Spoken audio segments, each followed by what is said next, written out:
Welcome back to the Fuel Your Legacy podcast. Each week, we expose the faulty foundational mindsets of the past and rebuild a newer, stronger foundation essential in creating your meaningful legacy.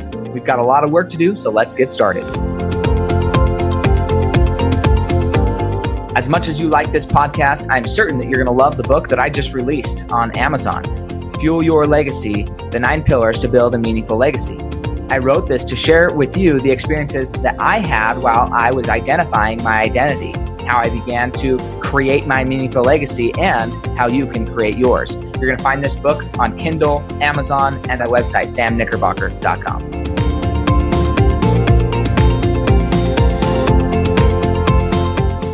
Welcome back to Fuel Your Legacy. This week we have another guest that is not common for our podcast, which is exciting because we get to learn something new. We have a lot of people to talk about mindset. We have a lot of people to talk about different areas. But when we get these kind of oddities, then I get excited because I'm learning equally as much as you who are listening. So if you wish that I would have asked different questions, message me and we can have him back on and ask him those questions, because that happens, right? I have that happen all the time. I'm listening to a podcast and I think, man, I wish you would have asked this. This is the thing I wanted the answer to.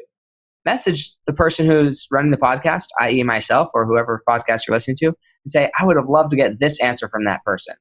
And potentially you could just reach out to that person and ask them on social media, because most people are pretty accessible, which is awesome. Even though it doesn't feel like that, they actually are very, very accessible. So this week's guest is Nathan Hirsch, and he is kind of an expert entrepreneur. So I had a conversation with somebody on the I was making calls, and they specialize in laying people off, which is interesting. But he's the opposite. And Nathan specializes in hiring people remotely. So if you're wondering, like, man, how do I get good people into my company? First is identifying the candidates, and then actually being able to vet and hire them. That's important. So that's what his company does. And then e-commerce. So very interesting thing. I'm getting into the, I guess you could say, e-commerce industry through learning how to sell my books, my merchandise for my brand. So I'm really, really stoked to hear about this and ask lots of questions. But Nathan, go ahead and share with us really where you came from in your childhood, what your story of growing up, college, wherever it was, and then what was that epiphany where you went from, okay, kind of undecided or not sure what exactly you wanted to do with your life to, I have a passion, I have a legacy, I know my purpose, and I'm chasing it. Yeah, so growing up, my parents were both teachers. So I grew up with a mentality that I was going to go to college, get a real job, work for 30 years, and retire. And I mean, that's what they did. They're retired right now. They're traveling the world. There's nothing wrong with that. But they always made me get these summer jobs where I was working like 40, 50 hours a week. All my friends were outside playing. They wanted to teach me hard work at a young age. So from the time I was like 15 on, I was always working like 40-hour a week during summers, during vacations. And I learned a lot about sales and marketing and growing businesses. But I also just learned how much I hated working for other people. So when I got to college, I kind of looked at it as a ticking clock where I had 4 years to start my own business. And if I didn't do that, I was going to go into the real world and get a job. So I started hustling. I took that summer money and started buying people's textbooks, competing with my school bookstore, offering better prices. I created a referral program. And before I knew it, I had lines out the door of people trying to sell me their books, to the point where I got a cease and desist letter telling me to knock it off. So from there, I didn't want to get kicked out of school. My parents were both teachers, so I pivoted. I had sold some books on Amazon. I thought it was so cool I could have this Amazon business that was like this storefront. No one really understood Amazon at the time, but I could use my customer service skills and my marketing skills and all that. And I just had to figure out what products to sell. I couldn't sell books anymore. So I started experimenting with outdoor equipment, video games, computers, and I just failed over and over and over. And it wasn't until I branched out of my comfort zone and found the baby product industry that my business really took off. So if you can imagine me as a 20-year-old single college guy selling baby products on Amazon, that was me. And and this business just took off. I was making more money than I could imagine as a college kid. I was drop shipping from different manufacturers, different distributors. My parents told me I should probably start paying taxes. So I met with an accountant. And the first question he asked me was, when are you going to hire your first person? And I kind of shrugged him off. Like, why would I do that? That's money out of my pocket. They're going to steal my ideas. They're going to hurt my business. And he just laughed in my face. And he said, you're going to learn this lesson on your own. Well, sure enough, my first busy season came around, fourth quarter. And I just got destroyed. I was working 20 hours a day. My social life plummeted. My grades went down. And I got to the other side and I thought to myself, man, I need to start hiring people. So I don't know how to hire people. I post a job on Facebook. Someone shows up for my business law class, says, hey, I need a job. I don't know what you do. I didn't even interview him. I just hired him on the spot. Ends up being an unbelievable hire. He's hardworking. He's smart. He's actually my business partner. We've been working together for 8 years. I was texting him right before. That's why we're delayed a little bit. But I just hit the ground running like right from the beginning, get super lucky. But there I am as this punk 20-year-old thinking, man, this hiring thing is easy. You post a job on Facebook, someone shows up, you make more money, you get more time back. And I just proceed to make bad hire after bad hire after bad hire, quickly learning that hiring is not that easy. College kids were not that reliable. No one in person really wanted to work for me when I was 20, 21. So I went to the remote hiring world, the Upworks, the Fivers, and hired some good people that are still with me today. But I always just hated the process. Posting a job, getting 100 applicants, interviewing them one by one, just took forever. And that's when I had the idea to build my own marketplace, FreeUp. So I really took everything that I liked and changed everything I didn't like. And I'm sure we'll talk about FreeUp later. But that's kind of how I went from a broke college kids to books to baby products to eventually starting a freelancer platform. Awesome. So there's a few things that I want to kind of share maybe my own perspective on, because it's funny, and this is something I haven't really thought of in a long time, so I'm glad we're talking about this, right? Summer jobs. So I was homeschooled, so there's no like a summer thing. It was like if you wanted income ever, then you just had to go get a job. And I remember, well, up until I was like 9, let's see, when I was 6 or 7, I really wanted to play soccer. No money in my house, so I went and got, you remember, like the old snapper lawnmowers that were heavy metal and would shoot the grass right out the back. Anyways, this snapper lawnmower did not have a bag, but I would push that thing up and down our busy street as a 6-year-old, knock on people's door with my gallon of gas and say, can I cut your grass?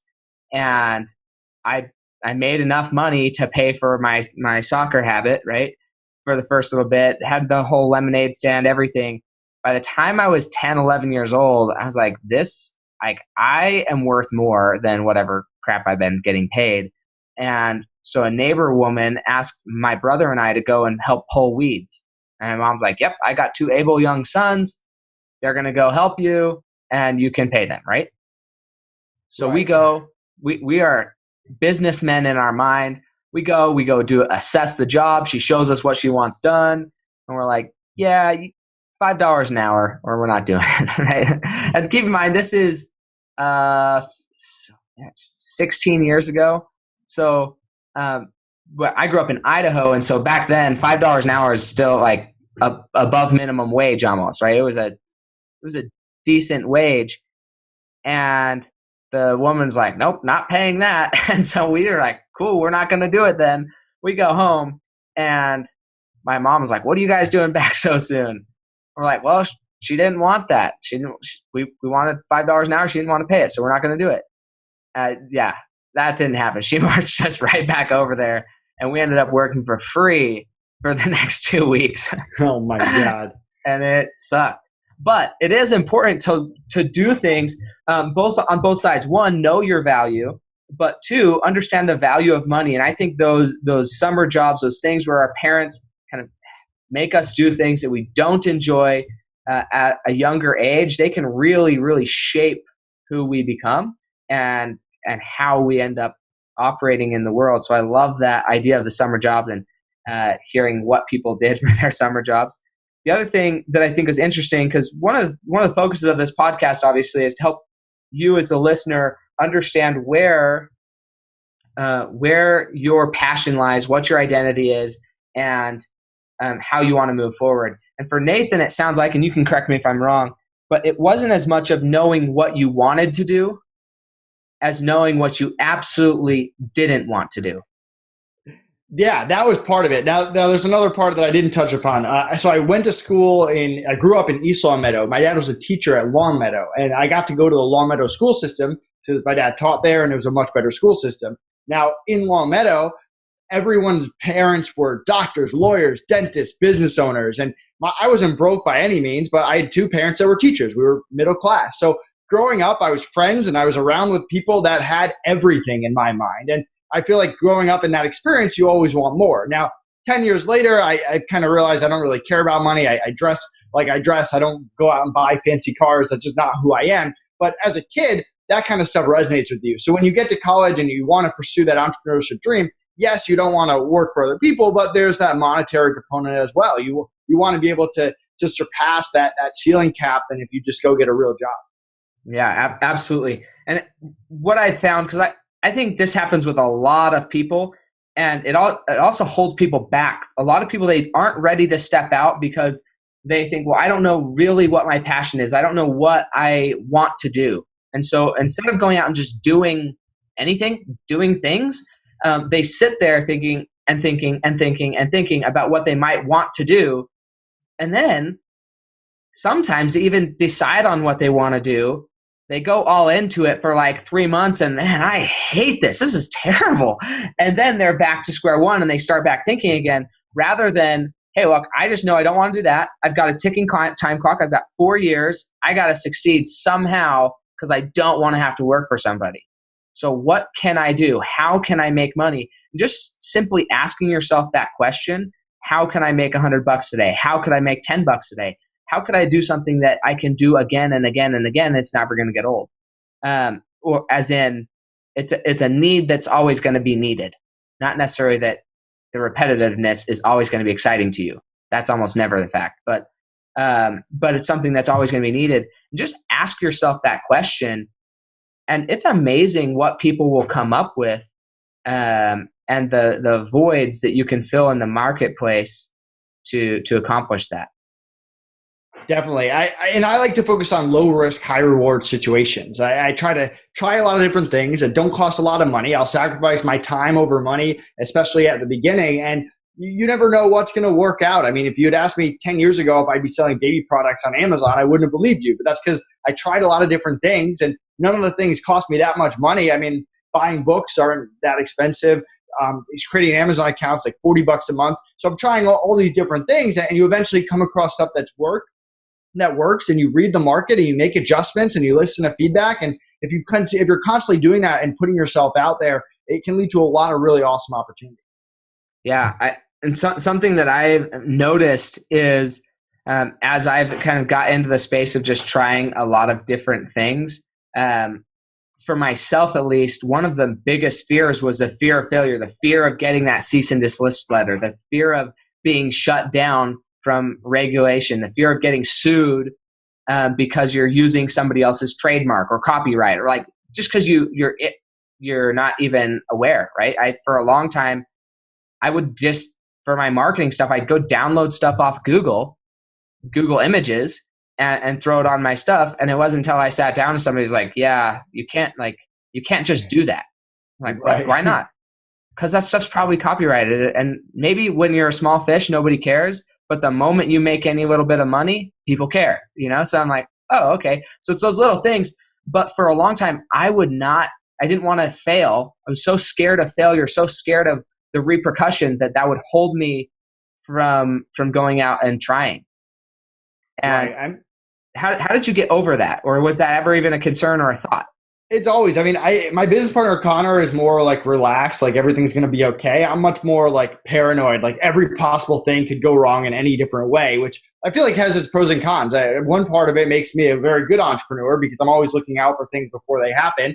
Part of it makes me maybe not a good entrepreneur because I'll spend extra time stressing over things I don't have to instead of focusing on what I should be. So there's a part of that. I tend to be a little bit more conservative as an entrepreneur. I'm not out there taking big risks, whether dumping big money into stuff or trying to get into gray areas and push the limits and see what can happen. I definitely am more on the conservative side, but absolutely. If you can't handle risk, if you can't handle that you can actually lose money in a situation, if you wake up and go to a 9-to-5 job chances are you're not coming home with less money than you did when you woke up that day. But that can happen in business. So if you're not prepared for that risk, then entrepreneurship is probably not for you. But you can go about it in a way that minimizes risk and keeps them as minimal as possible.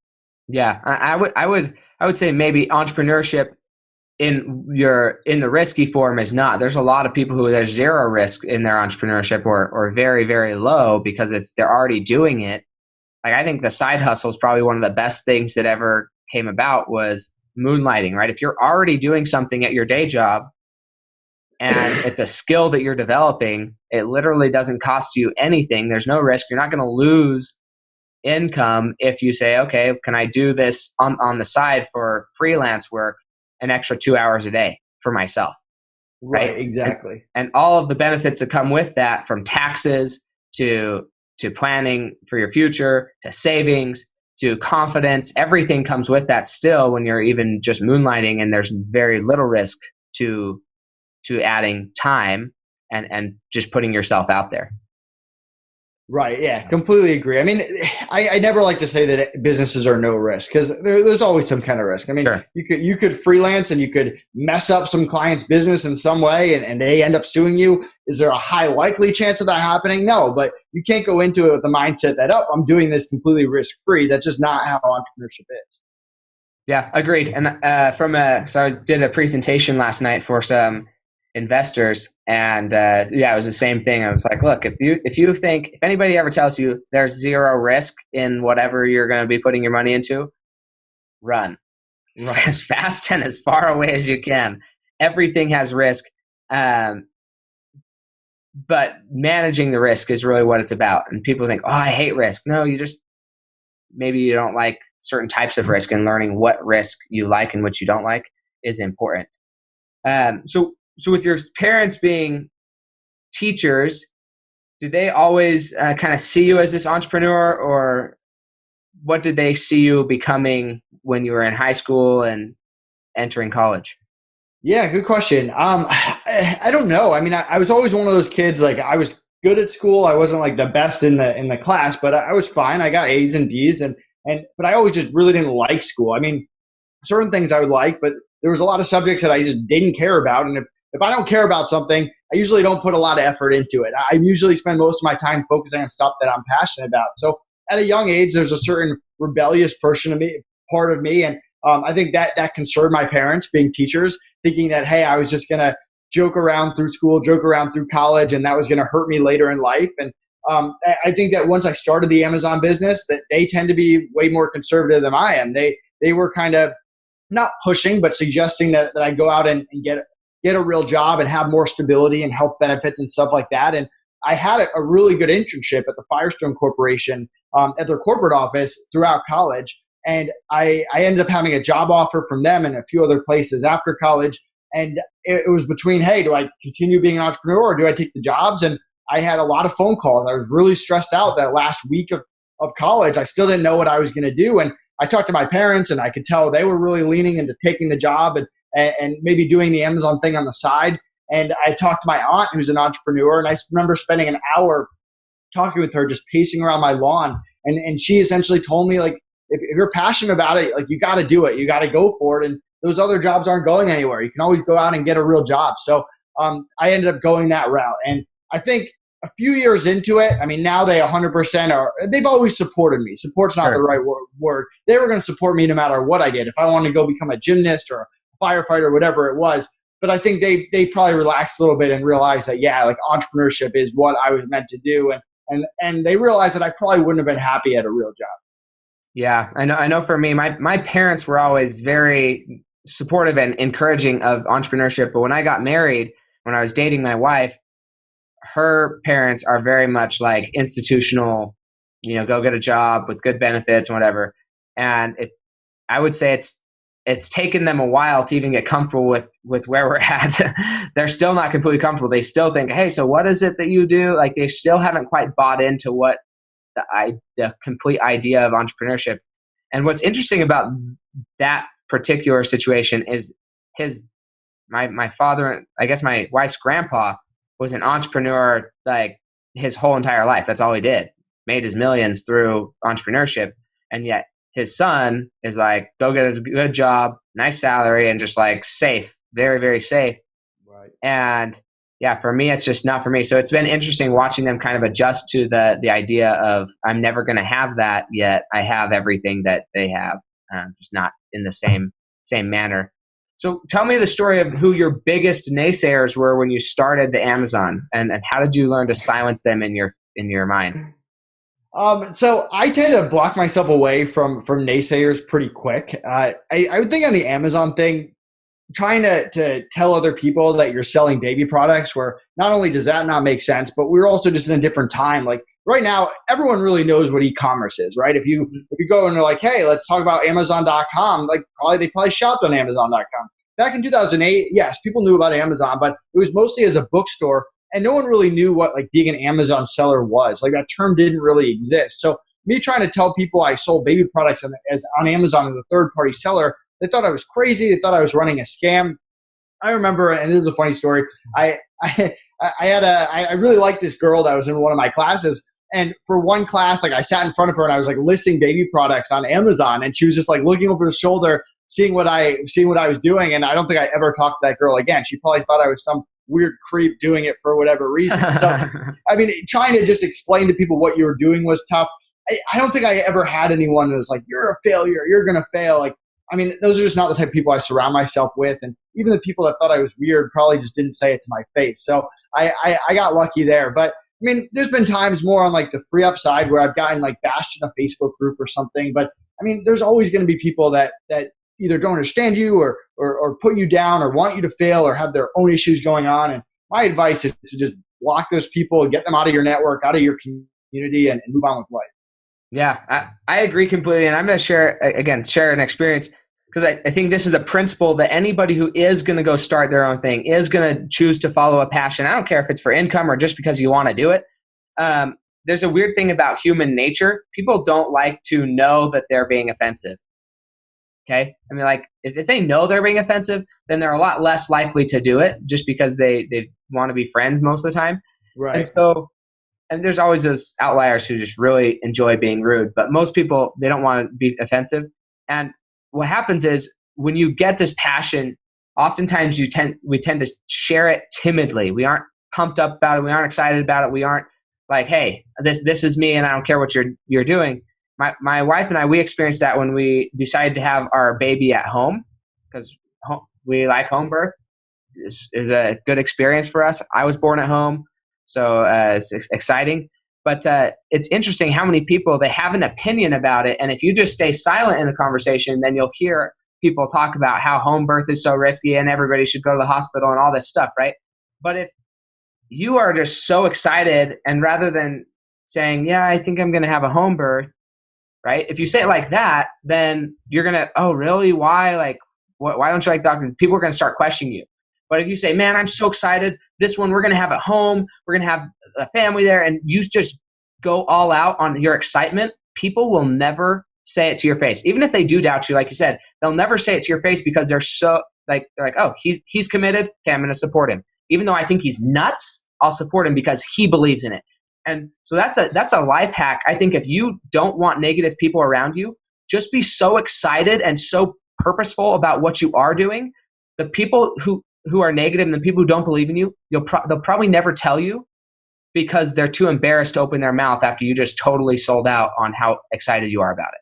Absolutely. And I mean, most people, not entrepreneurs, aren't that excited about their job.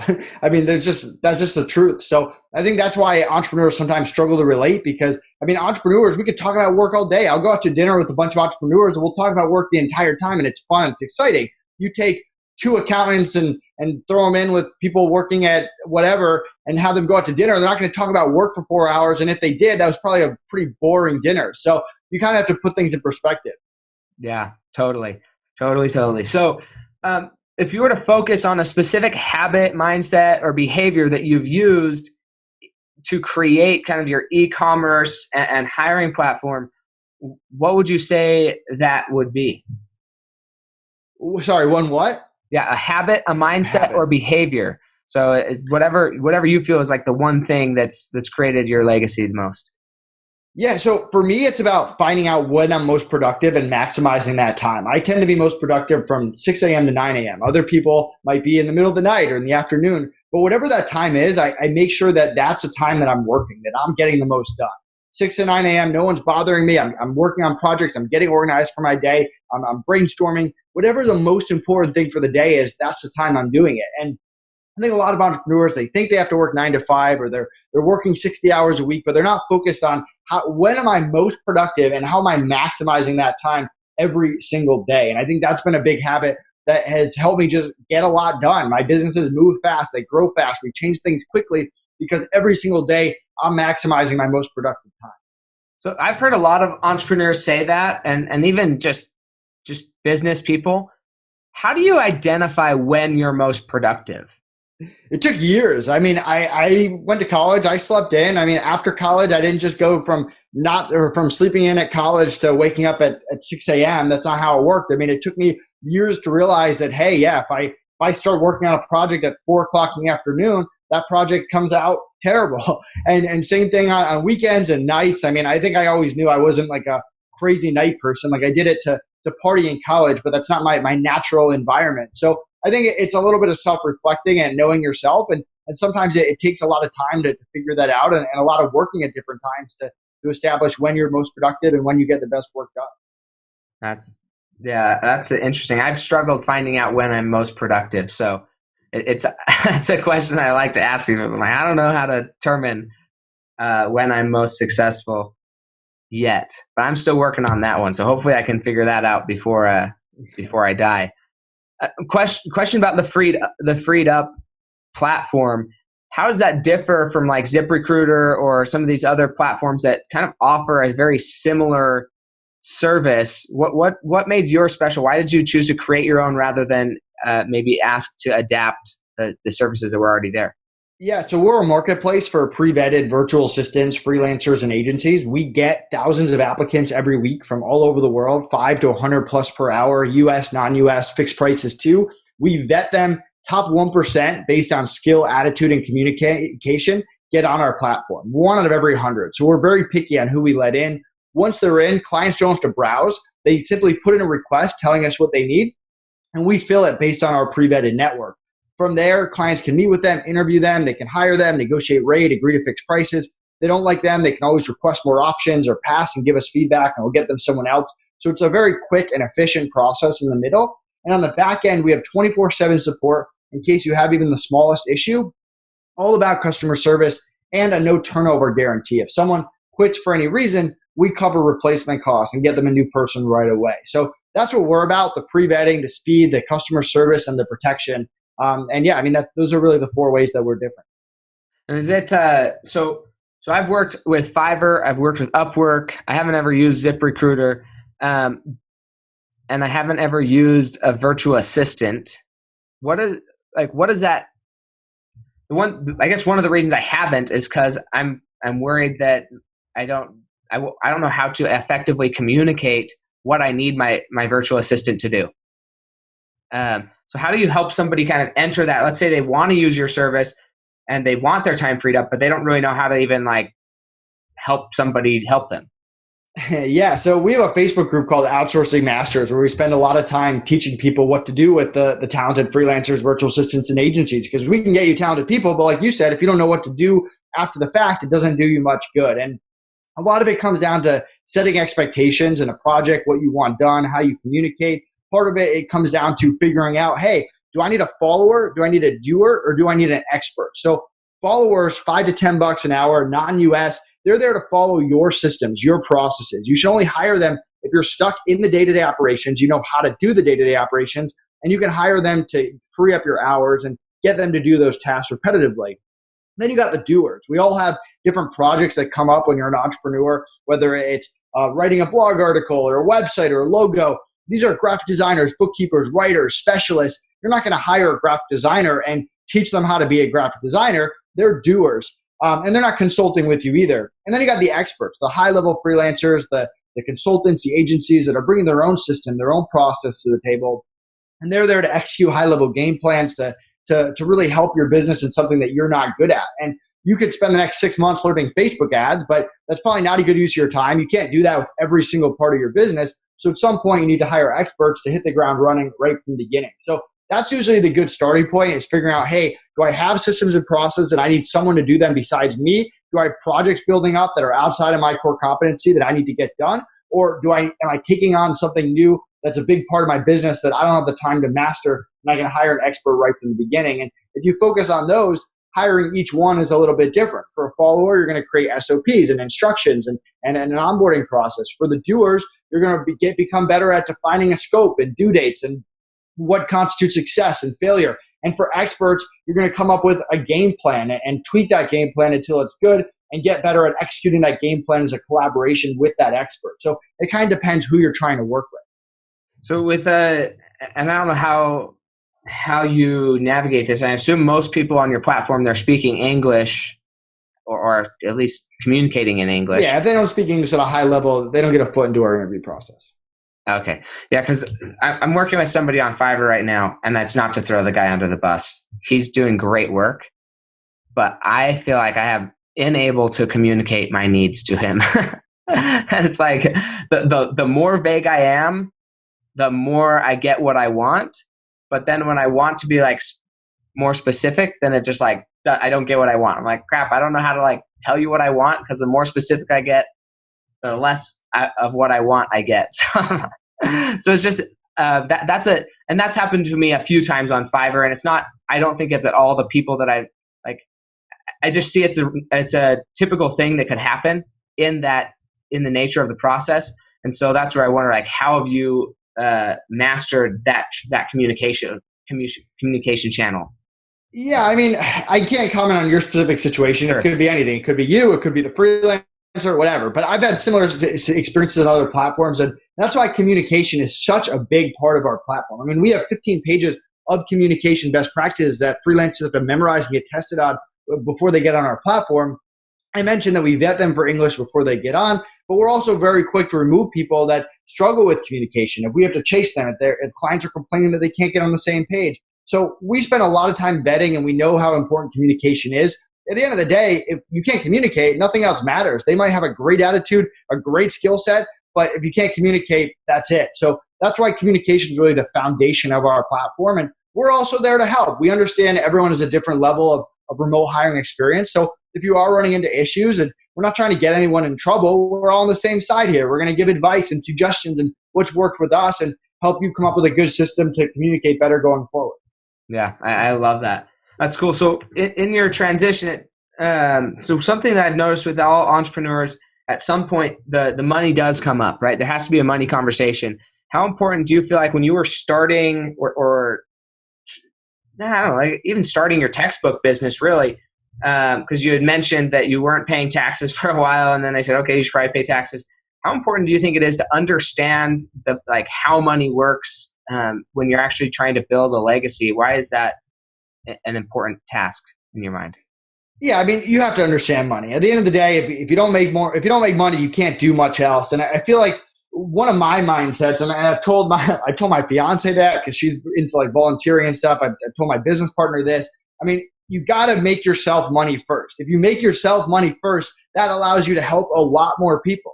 If you're just out there helping people, but you're not making any money, at some point that help's going to have to stop. Like, you're going to have to pay the bills, or you're just not going to be able to help as many people. So it's one of those things, you have to be able to make money first, the whole profit first mentality. And then what you do with that money, how much you donate to charity, how much you invest back into the company to expand to other people, to help clients, customers, whatever you do with it is up to you. But you have to be able to generate money. And that has to be the core of your mindset at all times.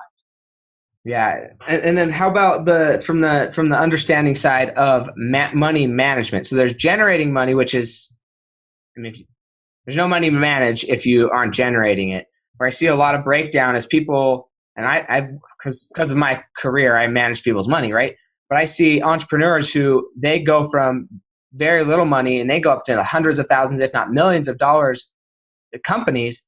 But because they never really learned how to manage money, they learned how to grow money, which is important, but learning how to harvest it and grow it in an effective manner is equally important. I wanted to hear like why would that be important, and what did you do to educate yourself in that arena? So I'm extremely fortunate. My dad, from a very young age, taught me like the power of a dollar. He made me buy my own stuff. I had allowance and eventually a job, and I had to pretty much buy everything for myself besides maybe like food and basic necessities, and I had to pay for my own college and all that. And he also taught me about stuff like avoiding credit cards and avoiding debt and how important that is and how important it is to save and not just buy random stuff that you don't need and waste that money that you could be saving and putting in a CD and stocks and stuff like that. So I'm kind of a frugal person because of him. I think at a young age, I probably didn't appreciate that as much. But again, I kind of told you I grew up with people who had everything. They had all the newest video games, the newest toys, whatever it was. And I was kind of in the opposite boat. So I think now looking back, I'm so happy I learned that. I know people that are in tons of student debt, tons of credit card debt. They haven't done a good job managing their money. They're buying cars, which are a terrible investment, stuff like that. And I think it's really that mentality of, every time that you make more money, that doesn't necessarily mean your lifestyle just continues to go up at the same pace or even faster. It's, hey, listen, I live a very similar lifestyle to what I did 3 years ago. Maybe it's a little better. Maybe I can eat out a little bit more or buy the extra thing that I want because I can, and it makes me a little bit happier. But I'm still, even though I'm making more money, my expenses aren't just going up at the same pace. And I think that's what a lot of people don't understand. Totally agree.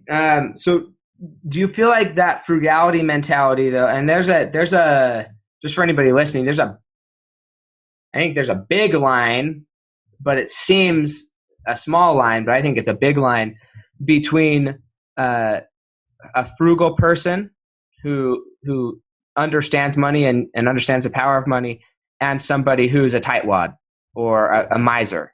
Okay, so I want to separate these two before I ask this question, because without a proper understanding of the term frugal and how it separates there, you might think something different. But I'm going to ask you this question. Has the mentality of frugality, how does that play into you growing your business?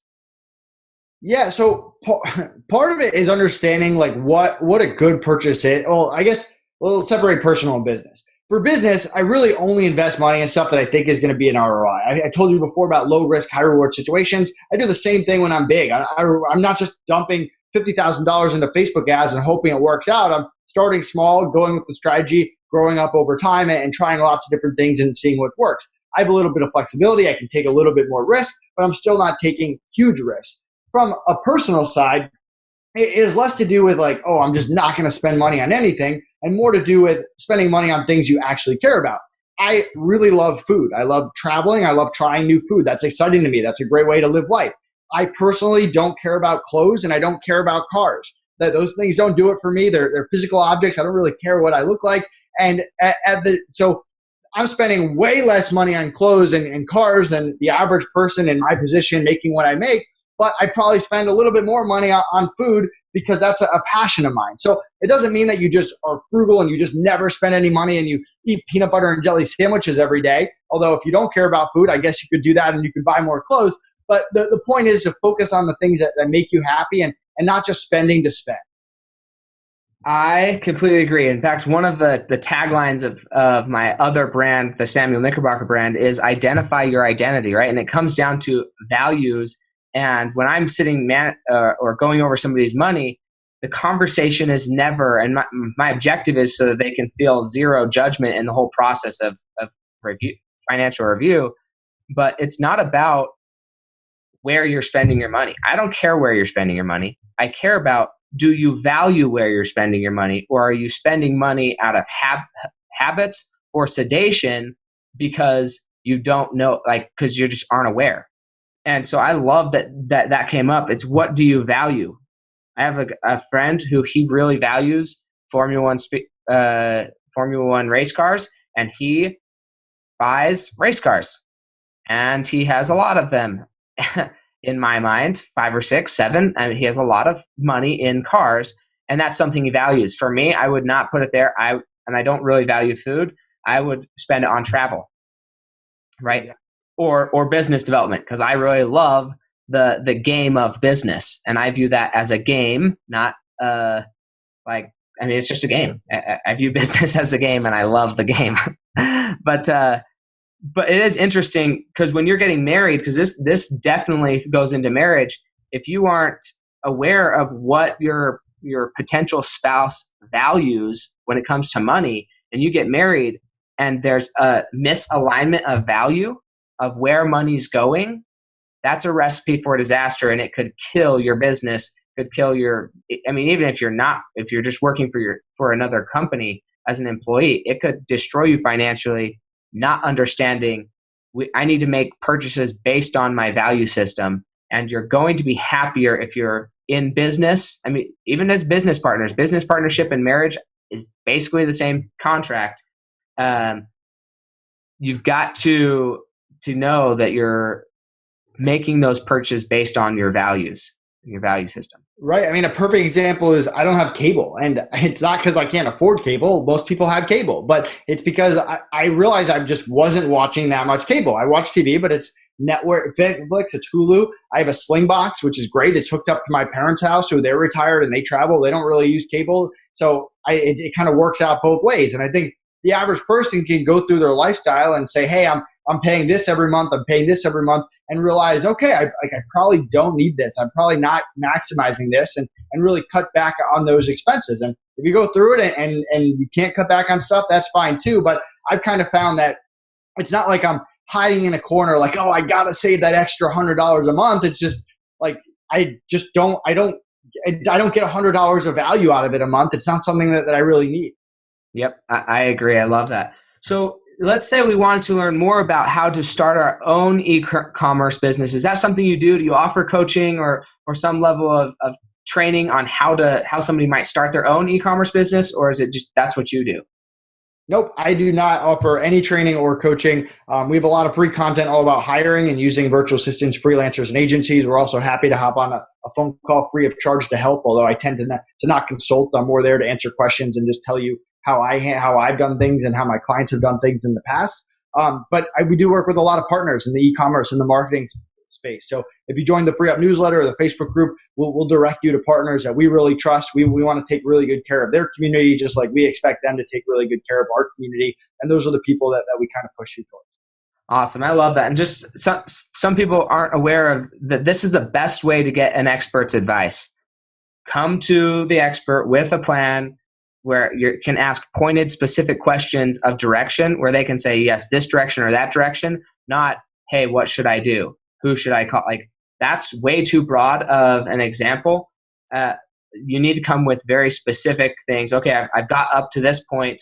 What would you, given this goal, this is the objective, how would you proceed most likely in this situation?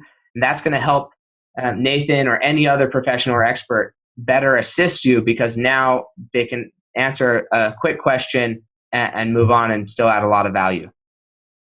Yeah, no, completely agree. And I mean, buying courses and stuff is great, but there's so much free content out there, and there's so much you can do with that free content. So I would encourage you to join a lot of groups, follow people. A lot of people are giving out great content for free that later have courses, and you can decide who you like and who you don't like. I wouldn't just go from zero to buying the most expensive course. Yeah, I 100% agree with that. Make sure you're in alignment and you like the communication pattern of the person teaching the course. So how, if we wanted to get a hold of you, where's the best place to get a hold of you? Where are you most active? And if we wanted to reach out to you on social media or LinkedIn or maybe on more podcasts, where's the best place to get more of you? Yeah, join my Facebook group, Outsourcing Masters. You can find my podcast, Outsourcing and Scaling Show. You can also, at the top of the Free Up website, Free Up with 3 E's is my calendars, my team's calendars. You can chat with one of my VAs, which is kind of cool. Ask them questions about being a VA, and you can understand that. And then I'm on all social media channels. If you want to follow me on Facebook, LinkedIn, connect with me on Instagram, Real Nate Hirsch. I'm pretty easy to contact. Awesome. Love it. So this is a section of my show that gets me the second most excited. Most excited I say for last, but this is I love this part. It's called Legacy on Rapid Fire. So I'm going to ask you 5 questions, looking for 1 word to 1 sentence answers. The only caveat is you have to definitely clarify the answer to the first question. All right. Okay. So the first question goes as this: what is holding you back from reaching the next level of your legacy today? Yeah, good question. Oh man, that is a good question. What is holding me back? I think I have a certain lifestyle in terms of like running a remote business and a certain way that I've had an office before and I didn't really enjoy that. And I want to go back to remote. And I kind of practice what I preach. I only hire people from my own platform. I really don't work with consultants or coaches or anything along that line. So I have no idea if that's holding me back. I think at some point I might hit a limit there in what that lifestyle can provide. But it's tough. I don't have one thing that I'm like, oh, if I just woke up and I changed this, that I would double my business. I don't think it's that. I think that, yeah, if I did certain things, if I opened up an office and I hired full-time people, could we expand faster? Maybe, but I probably wouldn't be as happy with the business. Yeah, no, I like that. Some insight of like where you're at and where you'd be happy and where you wouldn't. There's always more growth you could potentially have, but maybe that's not what you actually want. So what do you believe the hardest thing you've ever accomplished has been? The hardest thing I've ever accomplished. I mean, being an entrepreneur is hard. Starting businesses is hard. It's probably harder than anything else. So I think just being able to get to this point with an awesome team and a great business partner, is probably the thing that I'm most proud of. Actually, you know what? The thing that I'm most proud of is we paid out $6 million+ to freelancers around the world last year. To me, that's really cool. That is awesome. Would you say that's your greatest success to this point in your life, or would you say something else is? No, definitely. That's awesome. And just, I'm gonna bring this out, right? People who have money, the thing that they're most excited about once they like are able to provide for themselves is how can we help more people provide for themselves? That's what keeps if you want to say the rich keep getting richer, it's because they are so focused on how do we get more people wealthy. And I really believe that. I think most people want to see the average of the world increase in lifestyle across the board. And that's why they do what they do. It doesn't always appear that way. I understand that, but I really believe that's in the sincerity of their heart. That's what they're striving for. And everybody goes about it a different way, and you may agree with them or not, but I think that is what they're striving for. Out of all the people I've talked to, I think that is one thing that's consistent. So what's one secret that you believe has contributed most to your success? I've gone through a lot of adversity from a personal standpoint. I think I've had like 15 surgeries. I've torn different things. I have like a bone spur condition where I keep having to get bone spurs like shaved off. And it's one of those things that kind of hit you out of nowhere. And it's like a 1 to 6 month recovery. And I feel like if you can go through that kind of stuff on a personal level, you can handle a lot on a business level. Yeah, agreed. So what are a few books that you would recommend to the Fuel Your Legacy audience? Yeah, I definitely recommend the Amazon book, the Zappos book. Pursuing Happiness. No, that's not it. It's oh man, now I'm blanking on that. The Simon Sinek book, Start With Why, is a great one. Anything by Russell Brunson is great. Yeah, those are the books I recommend. Awesome. So this is my favorite part of the show, and which is why I save it for last, because we get to pretend that you're dead. Just exciting, right? No. So we're going to pretend that you've died and you have the unique opportunity to come back and view your great grandchildren sitting around a table discussing your legacy. So this is 6 generations from now. If you think 6 generations back, this is pre-World War I, almost pre-industrial revolution, right? Like a while back. 6 generations from now, if you were to view that conversation, what do you want your 6th generation grandchildren to be saying about you and about your legacy? I want there to be a lot of families that we helped. I mean, hopefully, I remember people showing me like their houses and their cars and how they were able to provide for their family with the money that they made from the Free Up platform. And hopefully those people have kids and those kids have kids, and we kind of help them with a foundation to help them. So I'm hoping that that's the kind of impact that they're talking about. Awesome. I love it. Well, hey, thank you so much for your time. Super excited. Hopefully everybody reaches out to you. And as always, if you got value today, let Nathan know. Go and give him some love on Instagram, Facebook, wherever it's easiest for you to connect out or wherever you hang out the most. And then, as always, you can go and rank and review this podcast on whatever platform you listen to as well. That way more people get to hear great information like what you heard today. So thanks a bunch, and we'll catch you guys next time on Fuel Your Legacy.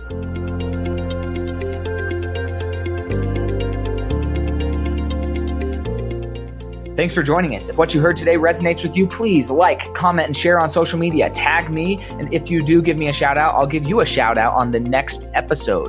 Thanks to all of those who've left a review. It helps spread the message of what it takes to build a legacy that lasts. And we'll catch you next time on Fuel Your Legacy.